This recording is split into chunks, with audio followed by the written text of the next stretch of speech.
ये कहानी एक ऐसे फूल की है जिसके बारे में दुनिया सिर्फ अफवाह सुनती आई है। कहते हैं अगर कोई इस फूल को ढूंढ ले तो वो हर बीमारी का इलाज कर सकता है, यहाँ तक कि मौत को भी हरा सकता है। इस फूल को मूनलाइट टीयर्स कहा जाता है। लेकिन ये फूल जितना ताकतवर है उतना ही खतरनाक भी, क्योंकि ये अमेज़न जंगल के सबसे गहरे और राज भरे हिस्से में छुपा हुआ है, जहाँ हर कदम पर मौत खड़ी रहती है। कहानी शुरू होती है लिली हाउटन से, जो एक तेज दिमाग वाली, बिना डरे रहने वाली एक्सप्लोरर है। लिली अपने ज़माने से आगे सोचती है। वो सिर्फ किताबों की बातें नहीं मानती, बल्कि खुद सच को ढूंढने निकलती है। एक दिन लिली को एक पुराना और टूटा-फूटा नक्शा मिलता है, जो मूनलाइट टीयर्स फूल तक जाने का रास्ता दिखाता है। लेकिन इस नक्शे को समझना आसान नहीं होता, क्योंकि इसमें सिर्फ वही देख सकता है जो सही नज़रिए से सोचे। लिली जानती है कि अगर ये फूल गलत हाथों में चला गया तो दुनिया के लिए खतरा बन सकता है। इसलिए वो फैसला करती है कि फूल को पहले ढूंढना जरूरी है, चाहे उसके लिए उसे जंगल के सबसे खतरनाक रास्ते क्यों न चुनने पड़े। लिली के साथ उसका भाई मग्रेगर भी होता है, जो थोड़ा डरपोक है, लेकिन बहन के लिए कुछ भी कर सकता है। दोनों अमेज़न पहुंचते हैं, जहां उनकी मुलाकात होती है फ्रैंक वुल्फ से। फ्रैंक एक अजीब सा नाव चलाने वाला आदमी है। शुरू में वो सिर्फ लोगों को बेवकूफ़ बनाता हुआ और मजाक करता हुआ दिखता है।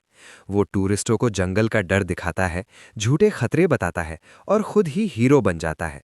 लिली को लगता है कि फ्रैंक बिल्कुल भी भरोसे के लायक नहीं है, लेकिन जंगल के अंदर जाने के लिए फ्रैंक ही इकलौता आदमी होता है जो रास्ता जानता है। मजबूरी में लिली फ्रैंक की मदद लेती है। फ्रैंक की नाव धीरे धीरे अमेज़न के गहरे जंगल में आगे बढ़ने लगती है।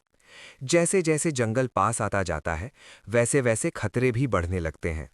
कभी जंगली जानवर, कभी जहरीला पानी, कभी जंगल के बीच छुपे हुए पुराने जाल। जंगल सिर्फ देखने में ही नहीं, बल्कि महसूस करने में भी डरावना होता है। इसी दौरान लिली को एहसास होता है कि फ्रैंक जितना मजाक करता है, उतना ही ज्यादा कुछ छुपा भी रहा है। फ्रैंक के रिएक्शंस नॉर्मल नहीं लगते। कभी वो चोट लगने के बाद भी कुछ महसूस नहीं करता, तो कभी उसे पुराने रास्ते याद रहते हैं जो किसी आम इंसान को नहीं पता हो सकते। इसी सफर के दौरान पता चलता है कि लिली अकेली नहीं है जो फूल के पीछे है।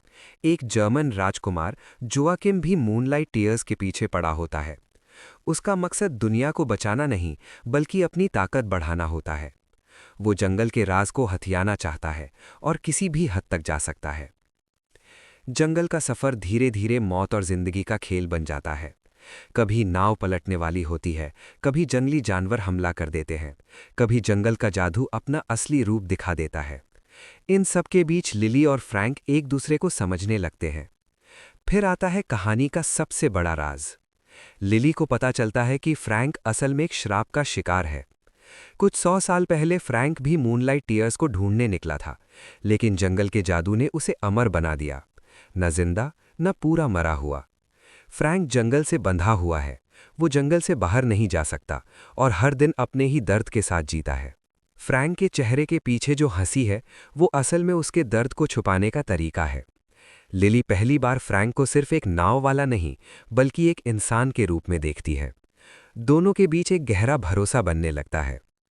आखिरकार बहुत सारी मुश्किलों के बाद वो लोग मूनलाइट टीयर्स के पास पहुंच जाते हैं। लेकिन यहाँ सबसे बड़ा मोड़ आता है। लिली के पास दो रास्ते होते हैं। या तो वो फूल का इस्तेमाल करके फ्रैंक को श्राप से आज़ाद करे, या फिर फूल तोड़ दे ताकि दुनिया गलत हाथों में जाने से बच जाए। ये फैसला आसान नहीं होता। एक तरफ एक इंसान की जिंदगी और दूसरी तरफ पूरी दुनिया का भविष्य।